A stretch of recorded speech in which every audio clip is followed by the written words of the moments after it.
Good evening and welcome to tonight's experiment, which asks, is it possible to program somebody to kill and without them realizing it? Conspiracy theorists claim that the CIA hypnotized unsuspecting candidates to carry out assassinations in the 50s and 60s, most notably that of Senator Robert Kennedy. Tonight we'll find out if that's even possible or just the stuff of movie fiction. Oh my God. Senator Kennedy has been shot in the head.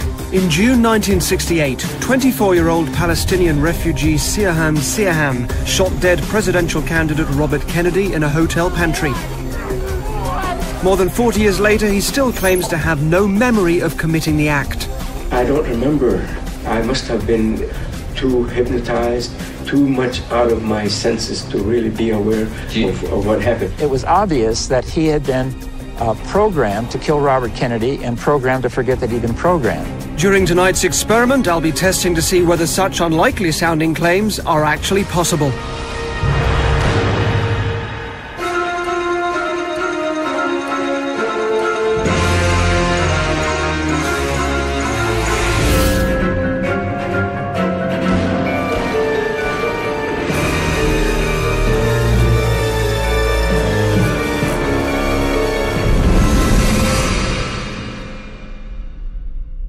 So, I'm about to give a demonstration of hypnosis to an audience of people who've applied to take part in my show, and I haven't prepared these people in any way. I'm going to show you from scratch how it is that I can create a hypnotic state. But what they don't know is that I'm actually on the lookout for a perfect candidate that I can program to carry out the assassination of a well-known figure at a public event. Now, nothing like this has ever been attempted before. Unless, of course, the claims of the conspiracy theorists are true. Enjoy tonight's experiment. Thank you. Thank you very much indeed. Thank you all for coming. What's your name? Cara. Stand up for me. Let me take your hands. Just press your palms together like that. And really press them together. And look at me right here. Then I'll just close your eyes for a second. The more you try to unlock your hands when I let go, the more you try to unstick them harder and harder, the more they keep on pressing, just like this. And the more you try now to unstick those hands, Cara, the more they keep on sticking. So what's going through your head? Let me get you a microphone. Thank you. Now, you're fully wide awake. Yes. You're not in some weird sort of zombie-like state or whatever people think hypnosis is. No. And they're genuinely stuck, aren't they? Yeah, when I try to move my hands, my arms are just like, nope, not having it. I'm sticking together and I can feel them pushing. And what's actually happening here, the idea that her hands are stuck, that I've given her, is stronger than her own sense, her own rational sense that she must be able to pull them apart. So how do you clear something like this? Once you've created it, how do you clear it? Well, there's two things. First of all, I won't, but I could tell her that they're cleared. Or, if something else happened that sort of took her mind off it, it wouldn't actually kind of, they'd probably just come apart anyway. Just take a seat for me, Cara. Just want to choose one of you at random. Just take a seat. Want to choose one of you at random. Just, Cara, throw this back and choose someone. They start to come apart. And there they are. Let's move on to looking at the idea of a hypnotic trance. What's your name? John. John, have you come, John? Lovely to meet you. What do you do for a living, John? IT. IT. Excellent. Thanks ever so much for coming up. And look at me now. Look at your hand, and you just sleep. And back you go. That's good. And you can just let yourself sink right the way down, and right the way deep, and right the way sound asleep. So it looks very impressive. It's one of the most dramatic demonstrations of hypnosis to be able to hypnotize somebody like that. It's called a snap induction. What's actually happening there is I'm interrupting an automatic process for John. Shaking hands is something you don't think about. It's just this automatic process. And to interrupt somebody in the middle of something that's very automatic is very kind of confusing and bewildering for people. It throws you completely. And at that point, you'll become highly suggestible because you want relief from the confusion. So if you induce that confusion by interrupting an automatic process and then give them a specific piece of information like sleep, not everybody, but most people will absolutely kind of embrace that. So what you've just seen might have looked dramatic, but it was achieved through nothing more than ordinary suggestion. It would be a little impractical to do this with all of you, so with the rest of you, we're going to take it a little bit more slowly. Now, under the 1952 Hypnotism Act, we cannot broadcast the complete process of hypnotic induction, in case you, the audience at home, go under and can't be brought out. Close your eyes for me. But I can explain how it's done, and the key to this is relaxation and focus. I'm going to begin by creating tension, so I want you to keep breathing normally, but to tense up. And then, relax. Completely. And as you relax, you'll feel yourself just drifting down into this sleep state. And just my voice just there in the center of your head. As you wonder just how deeply you can sink, and you can drift, and you can float, and right the way down, and right the way deep, and right the way sound asleep. Now that's all I've done. I've just got them very relaxed and focused. But the more suggestible people, when in that state, will begin to respond to my instructions. When your eyes are open, when I've counted you awake, your name will be gone from your mind. Now, I know this sounds odd. I know you know me. I'm Darren, but what's your name? Try and remember. What is it, if you really try? I'm a million miles away. It's just nothing coming out. Nothing coming out, no. So, let's do this side first. Take a look at me. Take a deep breath in. And then just sleep right the way back down, right the way... They appear to fall asleep because I click my fingers. In reality, the mixture of my confidence and their expectation that that's what they're supposed to do is enough for them to take it as a cue to go back under. You'll find yourself absolutely, rigidly stuck into position. Have you ever had this sort of thing done before? No. Have you been hypnotised before? Or... No, I can't move at all. First time you've done something like this? First time, yeah. And what's it like? What's going on? What's it feel like? If I push at force of 1, it's like pushing back at 2. These tests are helping me whittle down the number of likely candidates for tonight's experiment. Let me keep you, sir, and you. You're going to stay here as well. And finally, I've identified 4 people who I believe will make the most suitable potential assassins. Now we're going to examine what hypnosis can actually do. How far will people go while in a trance? Are they genuinely under some influence or just playing along? We're going to find out with the help of a classic test from the 1950s. And to help me with it is Professor Zoltan Dianas from Sussex University, a leading expert in the field of hypnosis and its impact on the subconscious. Now the question is, could we make a person do something antisocial or dangerous because we give them a hypnotic suggestion? And this is the test for that. The acid test, in fact. This chamber contains a foil-wrapped mannequin's head, over which a technician will pour highly dangerous hydrochloric acid.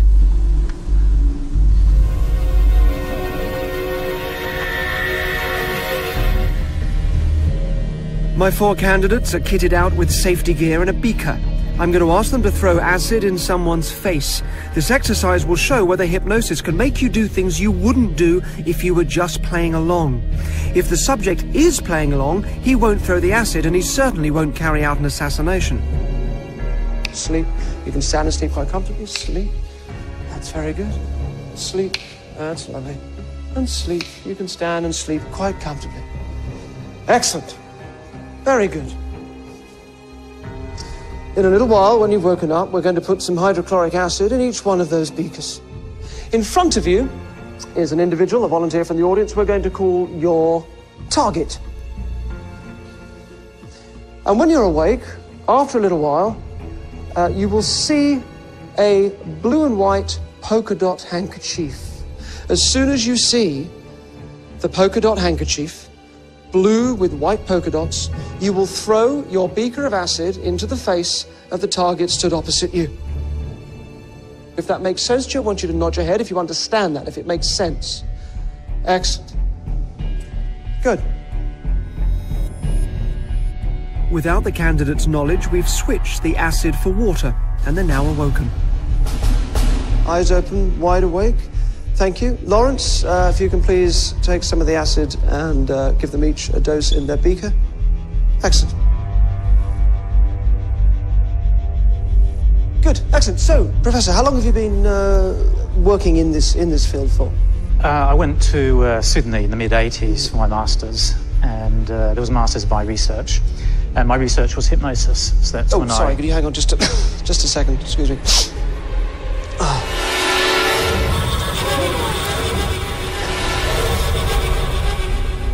Excellent. 4 out of 4. All 4 commit a highly dangerous act. Now, I only need 2 of them, so I've decided to continue with Alex and Chris. What happened? Yeah, I just kind of instinctively did it. I just had the impulse to throw it in his face. Next, they'll have to undergo a potentially lethal test to determine who will become my unwitting killer.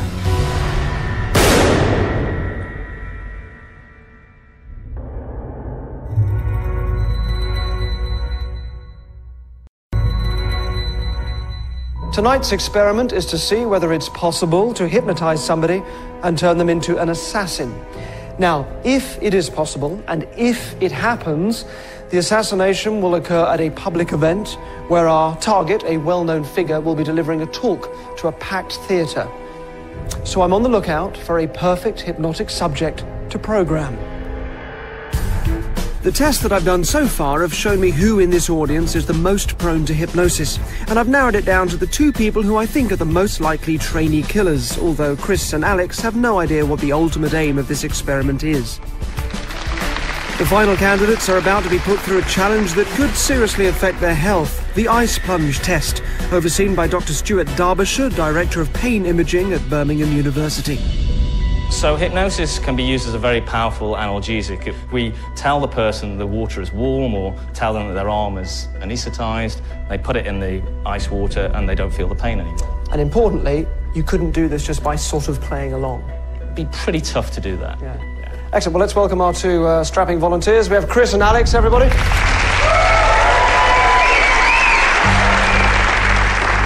With the water temperature approaching freezing levels, Alex and Chris can only keep their arms in the ice bath for just under 7 seconds.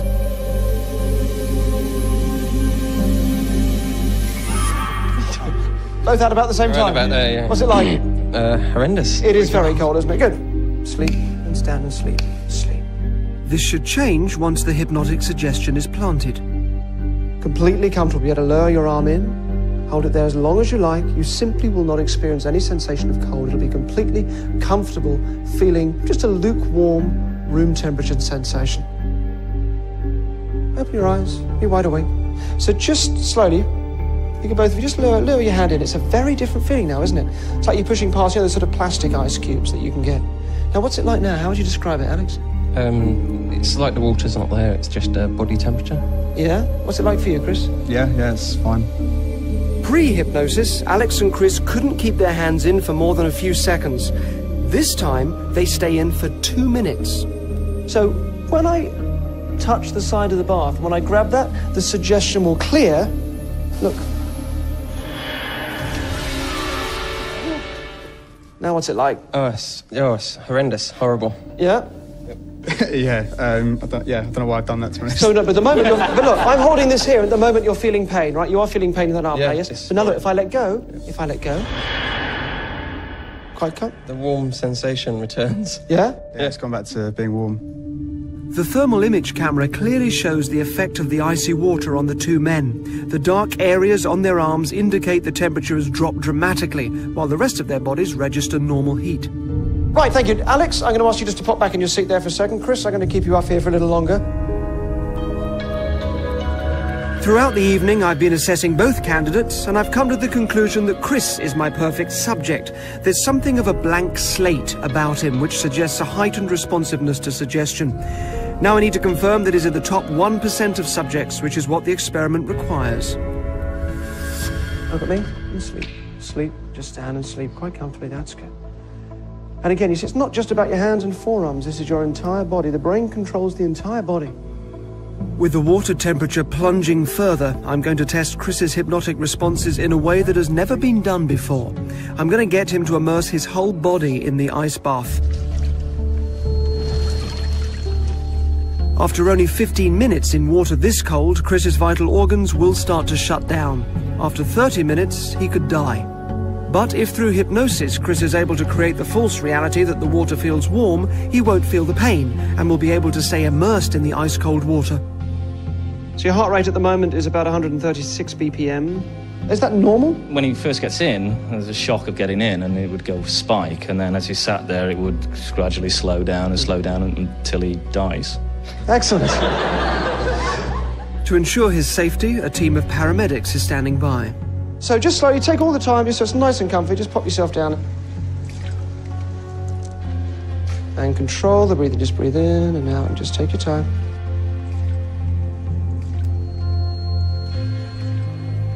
After 1 minute in the water, Chris's heart rate has dropped from 136 beats per minute to 107. At 50 BPM, the paramedics will be forced to step in.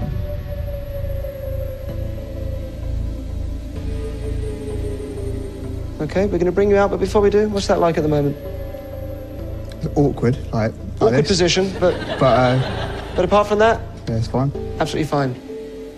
The water is now 1.4 degrees away from turning into a solid block of ice, and his heart rate has dropped to 85 BPM. He's clearly very capable of dissociating himself from the freezing temperature. The test is a success. When I grab the side of the bath, the suggestion will clear. At the moment, it's completely comfortable.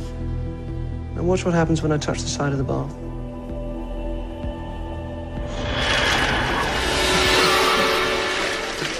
Okay, I would step out. We're going to wrap you up and get you into a special thermal tank that will just bring you back to a normal temperature. Thank you so much, Chris. I think we've probably found our best subject by far this evening. Well done. This is an experiment that hasn't been done before, Chris, so you've just made hypnotic history there. Well done. Chris, everybody, let's hear it for Chris. So it seems I've found my trainee assassin. But do our experts think training a killer is even possible? We talk about the acid test just for a moment, which really interested me. It looks very dramatic. 4 people just throw acid in the face of other people. But of course, this isn't quite real life in this sort of situation, is it?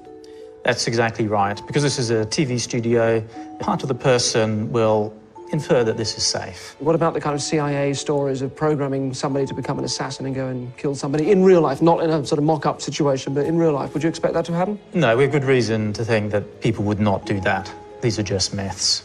I mean, the only way you would get somebody to do that if they're already predisposed to do that. In other words, if they quite like the idea of killing somebody, then you give them permission to do it. And if there was no sign of that, just a regular guy? No, you can't get a regular guy to go and kill somebody for no reason. Fantastic. Thank you very much indeed. You're welcome. Thank you so much. Thank you both for coming along today.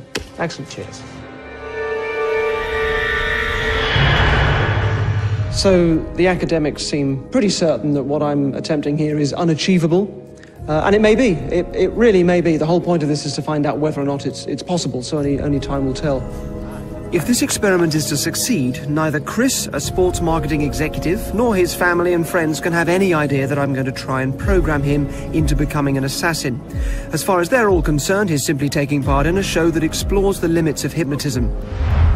We talked to the people closest to him and slipped in some questions about violence. He's a very peace-loving person, so I can't imagine him being violent in any sort of way. I don't think Chris would do anything bad to anybody. Ultimately, I don't think he'd hurt a fly. Interestingly, this is what the younger brother of Bobby Kennedy's killer, Sirhan, says about the convicted assassin's character prior to the murder. If we were sitting here and a fly happened to venture in, Sirhan would open the door, and he'd try to make it go out again. It's just not conceivable to me that he would take a gun and actually use it against the person.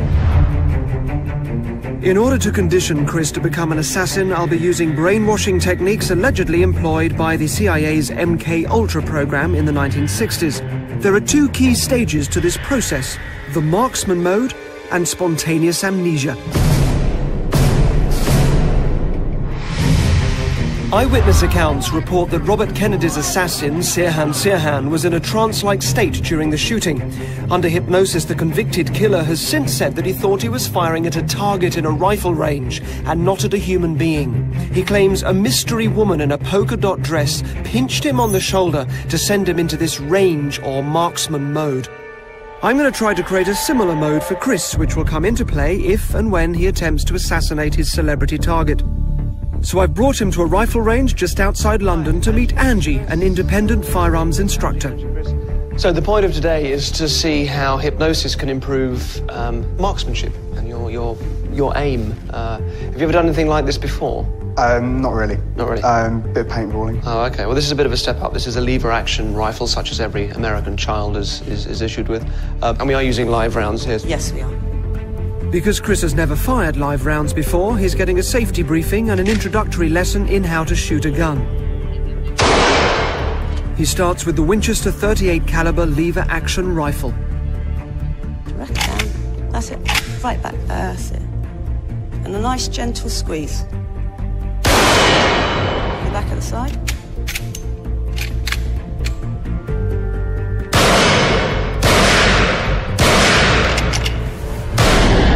Chris is slowly getting used to handling and firing the weapon, but is a long way from the natural assassin I'm trying to create. Not very good. On his first attempt, Chris completely misses the bullseye. You've lifted the front sight, and it's reacted and brought the bullets higher. Okay. Chris believes we're here to improve his aim through hypnosis. Just take a deep breath in, and then just go back into that sleep. And you bring the gun up, breathe in, and then a comfortable, steady breathe out. And it's on that out breath that you squeeze the trigger. His aim may improve, but more importantly, I'll also be creating the marksman mode he needs to slip into during the assassination attempt.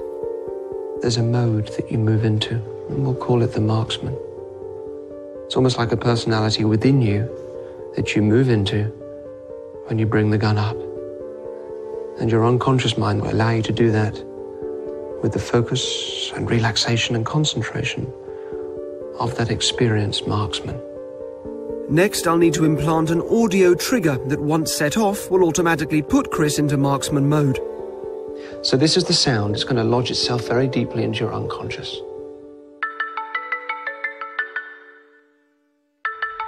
So whenever you hear that sound, whenever you hear that ringtone, your mind will shift to this marksman state. And then, as you feel it take you over, as you feel everything just moving into place and everything settling, when you're ready to give yourself that final bit of focus, you bring your finger up, you can do that now, touch yourself on the forehead, and then you become the marksman. That's very good. Will my suggestions have any effect on Chris? Now, as you do this, or maybe before you pick up the gun, I want you to trigger the state, which is your right finger on your forehead, and then go into it.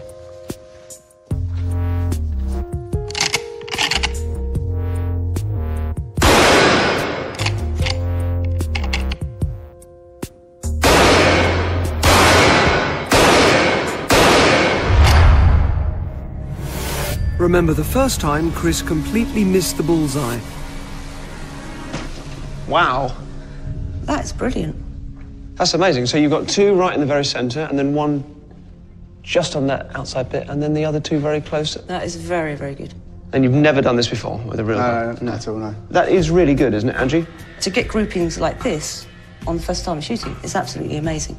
You've done really well. Excellent. This is very impressive. I was expecting some improvement, but nothing like this. In the marksman mode I've given him, he's hit 2 bullseyes. Now we give Chris a different gun to make sure that his improvement isn't a fluke. What he doesn't know is that it's similar to the pistol he'll be given for the assassination. This time I use the ringtone to trigger the marksman mode.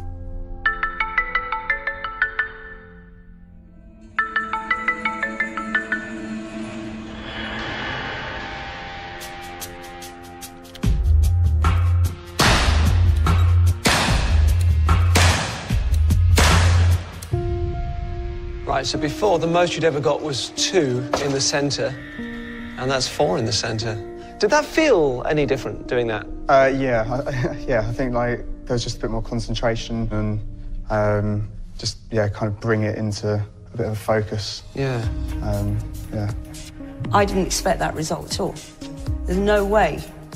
You know, he should have been able to get those groups on the first go. So whatever Darren did, I think it's absolutely amazing. In terms of the experiment, it's not important how many bullseyes Chris hits. What's vital is that he can achieve this marksman state, and to that end, the assassination programming appears to be working.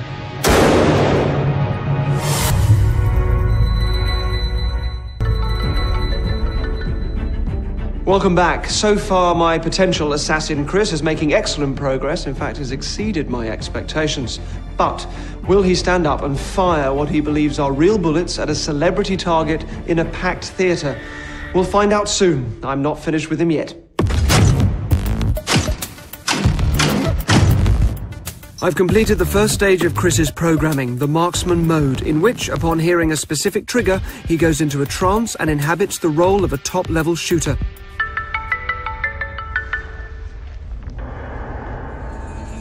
Each time he enters the marksman mode, he should believe he's back at the rifle range. I want to make sure this happens, so I brought him away from the gun range to this warehouse building to repeat the test. What was that like? Where were you? What was your experience of doing that? I found it quite easy to actually go back as if I was there at the range. Like a lot of my smells and the kind of sensation of bringing the gun up was just like actually doing it. Yeah. Okay, that's fantastic. That's exactly what I wanted to hear from you. Good.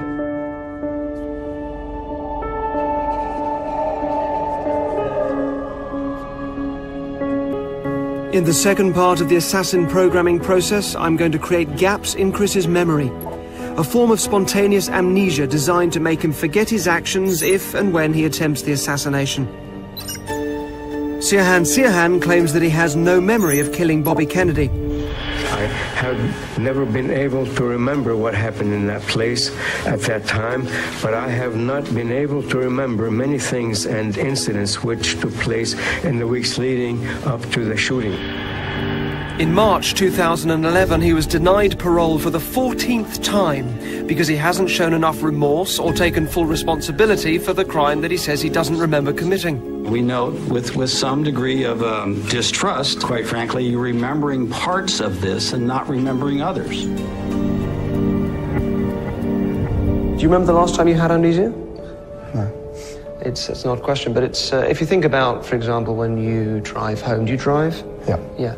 So have you had that experience of driving in a car when perhaps you're taking a familiar route home that you've taken many times, and you get home and you can't quite remember taking the journey? I mean, these are quite ordinary everyday experiences, but you know that feeling. Yeah. Good. I want to show you how you can create that, and also to be able to go into the trance with your eyes open.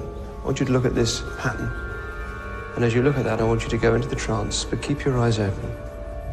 You will have absolutely no memory of anything that occurs during the time that you're in the state. And whenever you see this polka dot design, whether it's on a screen like this or on a handkerchief or anywhere, you will move instantly and comfortably into this trance state.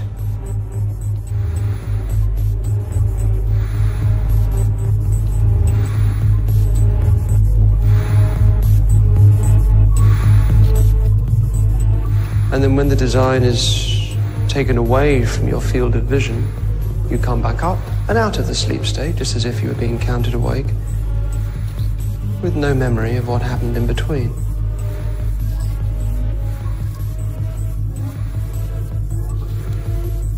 So you can look at the screen for a bit there, and then you can stop looking at the screen. How long were you looking at the screen for?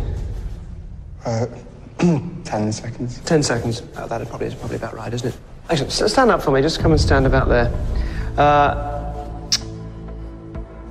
Your PIN number that you use at the moment, do you use it for loads of things, or is it just for getting cash out the machine? Mainly just my cash machine. Okay. So if I was to tell you your PIN number, if I could work that out for me, you could go and change that, and it wouldn't be a huge deal. You're not upsetting a million other things that you use the same number for. No, not particularly. No.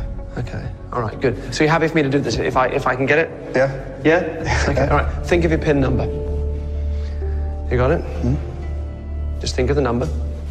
And obviously you wouldn't have told anybody what this is. No, that wouldn't make any sense. So just think of the number. Good. That's good.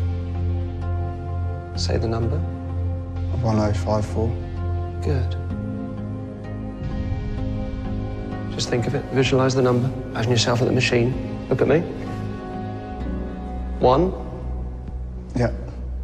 0. Yeah. 1054. Is that correct? Yeah. Is that your PIN number? Yeah. Good. I was pleased I got that right. I thought I was going to get that wrong. PIN numbers are difficult. Thank you very much for today. No problem. Excellent. It's been a fun morning. Thank you. Yeah, it's quite strange that he knew my PIN number because I don't tell anyone. It's not like he could have asked someone who knew. I haven't told him, I haven't written it down anywhere. So I'm baffled, I guess. I don't know how he worked it out. Chris was doing well, so after a long afternoon, it was time to unwind and have a chat. Good shoes, by the way. You always seem to wear really good shoes. It's just impressive. I like shoes, and very good shoes. Thank you. I used to be a pickpocket when I was younger. Okay. And I used to steal all sorts of things from people, and used to take people's watches. There's a way of, basically, as you sort of talk to somebody and take hold of their wrists and so on, you can remove a watch from their wrist, and ties and all sorts of other things, wallets, obviously, and the most impressive thing that I used to steal from people when I was a pickpocket, only for entertainment reasons, was people's shoes. This is how I sort of got into liking shoes, I guess. And would you just sort of don't look at your shoes at the moment. I don't want you considering too much how obviously well they're tied up and everything. But how do you think that I could just steal your shoe from you without you realising? No, not really. I mean, I guess somehow because you're Dan Brown, but no, not really. Appreciate your faith, but it would seem impossible, wouldn't it? Because you're stood on them. A watch, you can maybe imagine I could sort of move you around a bit. But, or what if I told you that actually I'd already stolen your shoe? What? No. What's happened? Good, isn't it? Were you aware of me doing that? No, not at all. No, I don't know when that's happened. Because that was just on there a few seconds ago, wasn't it? Yeah. You've no memory of me taking that off you? You didn't feel anything? No, the last thing I can remember is when you just pointed at my shoes. Yeah. Yeah. No, it's gone. So no idea where it is? I've hidden it somewhere. No. I put it in the bread bin just there. Go on, take it out. I'm very quick. It's a kind of a speed thing. But honestly, you had no conception of me taking that off you. No. No, not at all. I'd put it back on. It takes a while to do the laces up. So let's back it up and see exactly what's happened there. Just sleep, just sink down into that sleep state. That's very good. When you see the polka dot design and enter that trance state, you will remove one shoe. You will put it into the bread bin. I used to be a pickpocket when I was younger. Okay. And I used to steal all sorts of things from people and used to take people's watches. There's a way of, basically, as you sort of talk to somebody and take hold of their wrists and so on, you can remove a watch from their wrist. And ties and all sorts of other things, wallets, obviously. And the most impressive thing that I used to steal from people when I was a pickpocket, only for entertainment reasons, was people's shoes. Chris is reacting perfectly to the trigger and appears capable of the amnesia required to make this experiment a success. Now that I've taken Chris through the key processes required to brainwash him into attempting a public assassination, I need a dry run to see if the experiment will work at all in real life. I'm taking Chris out to dinner, but he'll have no idea he's being filmed by cameras hidden throughout the restaurant. So what's the most sort of outrageous thing you have done? The bungee jump was the most petrifying by a long way. I've done two now, but you're walking under a bridge, like hung up like just a metal grid on the bridge, underneath the bridge, sorry. So that was much worse than the actual process of jumping. It was quite strange. Everyone else here knows that something may happen and not to react if it does. I was looking to be a skydiver at one point. Yeah, we all were, weren't we? Yeah, oh, of course, yeah. Thank you very much. Cheers. Chris, have a look at the wine list.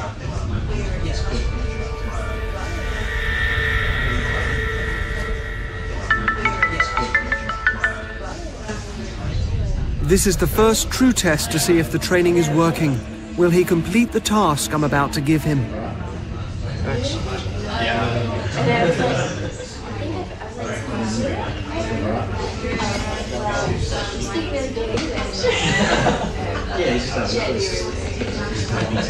You need to open that so you can take the gun out.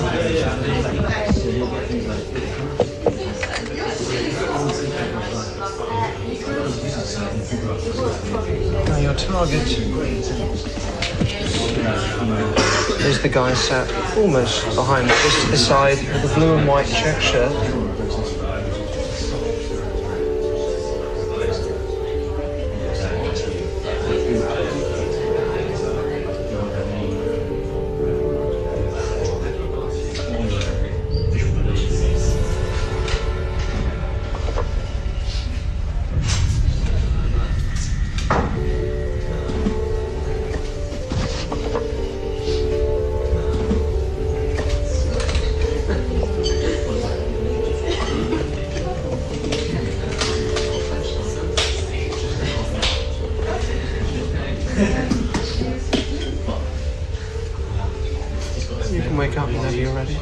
3, 2, 1. Look at that one, there's nothing in it. You get that? But when you've got all those things tied around your ankles and you do a drop like that, do you feel it yank? In order to find out whether Chris really did pull the trigger without having any knowledge of his actions, I've arranged for him to take a lie detector test, run by the UK's first polygraph examiner, Bruce Burgess.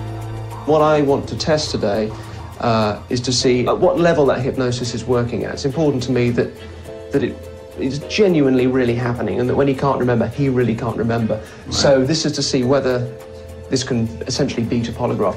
Well, if he genuinely doesn't believe that he did it and he doesn't remember he did it, then he will come out truthful. Exactly. No question of that. If Chris lies, there will be a peak in his heart rate, his breathing will quicken, and he'll produce more sweat. These are unconscious reactions, there's no way to mask them. In order to have a baseline, the examiner will first ask a series of questions Chris has no reason to lie in response to. Is your first name Chris? Yes. When you last went shopping, did you smell custard pie in someone's face? No. Between the ages of 16 and 20, do you remember deliberately what the issues we are discussing do you intend to answer? Did you set up a stink bomb in a library? No.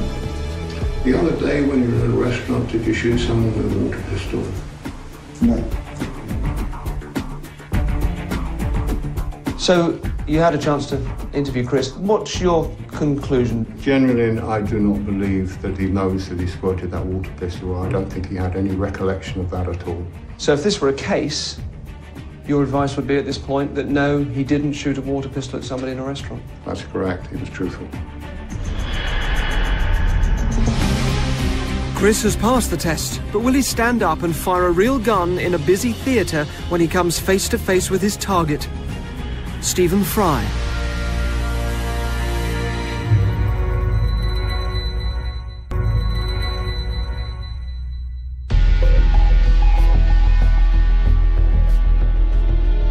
In a few minutes, we'll discover whether marketing executive Chris is prepared to assassinate Stephen Fry after being subjected to hypnotic techniques similar to those that Sirhan, Robert Kennedy's assassin, and others claim were used on them by the CIA. Now, this is a question that has concerned clinical psychologists and conspiracy theorists for decades. Is it possible to program an ordinary member of the public into becoming a deadly assassin? We are about to answer that question once and for all. Writer, actor and broadcaster Stephen Fry is en route to a London venue where he'll be giving a talk to a packed house of fans.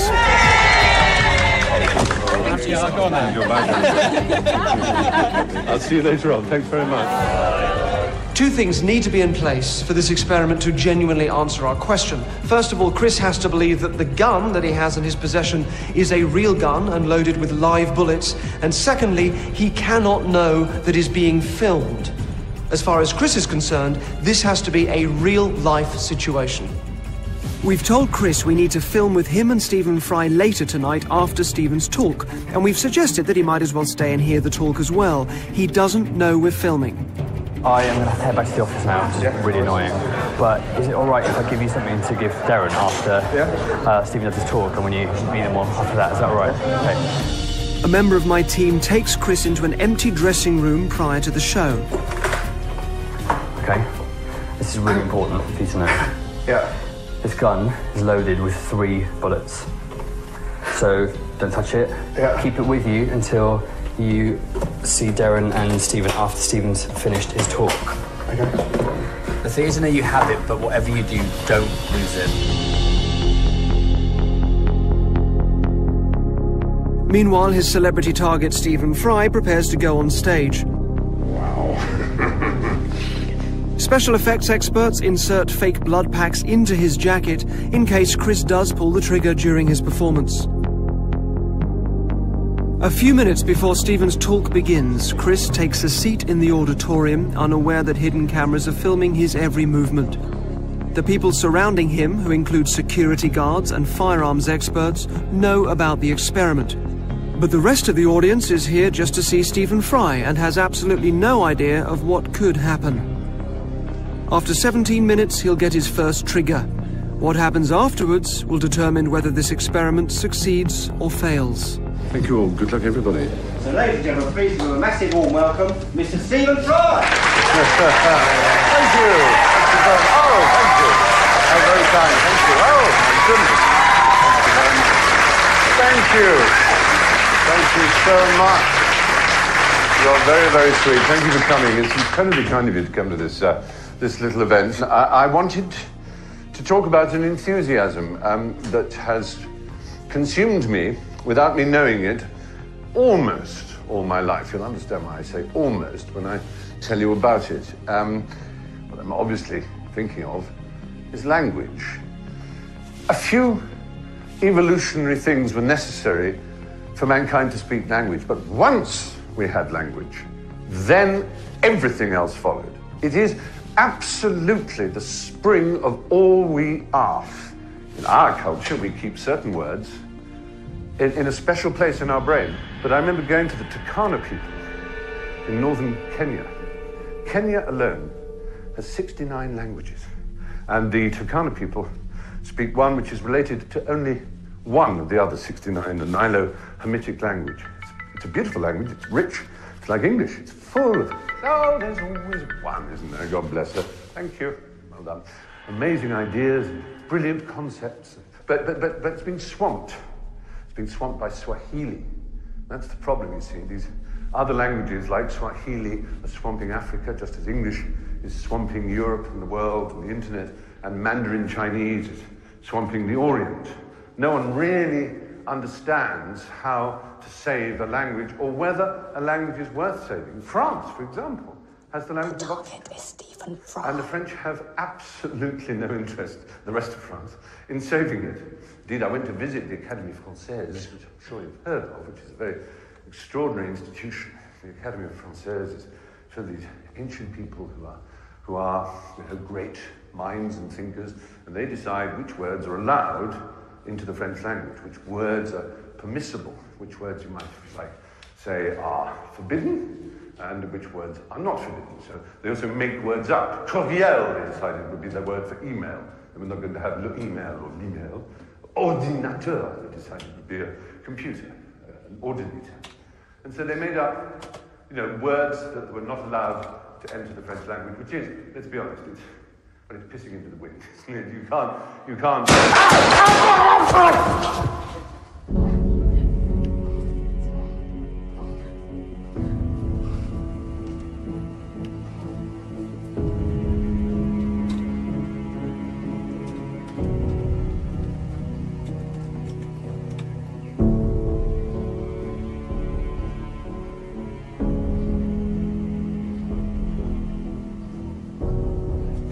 One second. Stephen, happy get? Oh, good. Well done. Phew. There we are. Oh. You go and change your jacket. Thank you.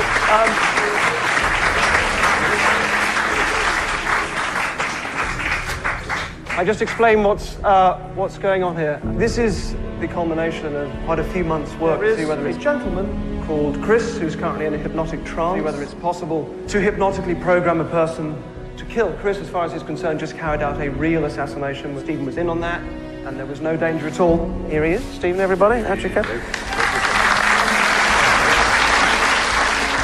I'm talking to you now, Chris. So I'm now going to count you away.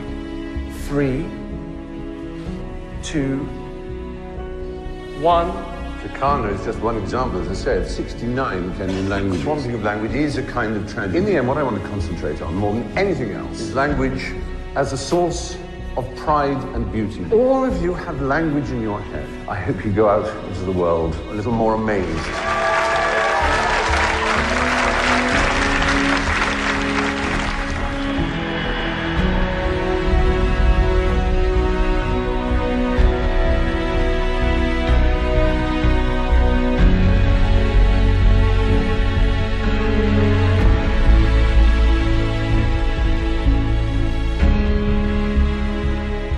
Anything strange happened during the talk? No. I'm going to show you some footage of something that did happen.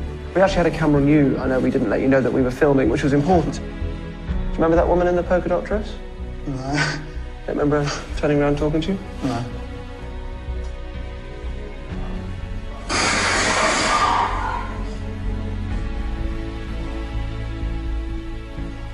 Remember that bit?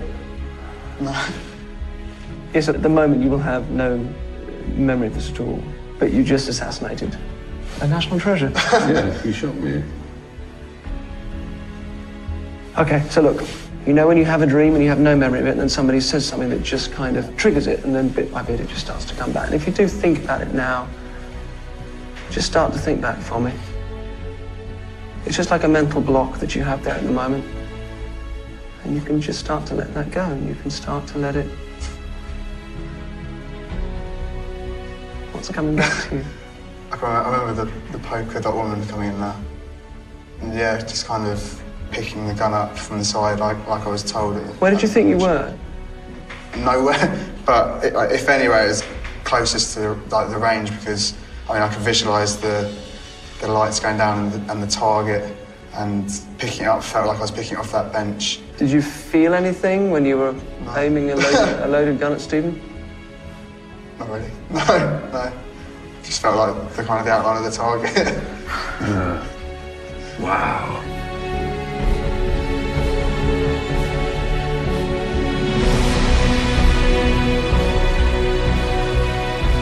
It was like a dream that you could really visualise, but it's a dream which is so far-fetched you know it not to be true. So you will not be responding anymore to the polka dot design that you've been set. Ringtone means nothing in particular to you.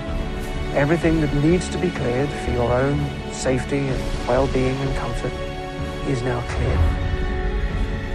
It's probably the last thing I'd ever think I'd do. I really didn't believe that it had happened, but I'd been shown that it had.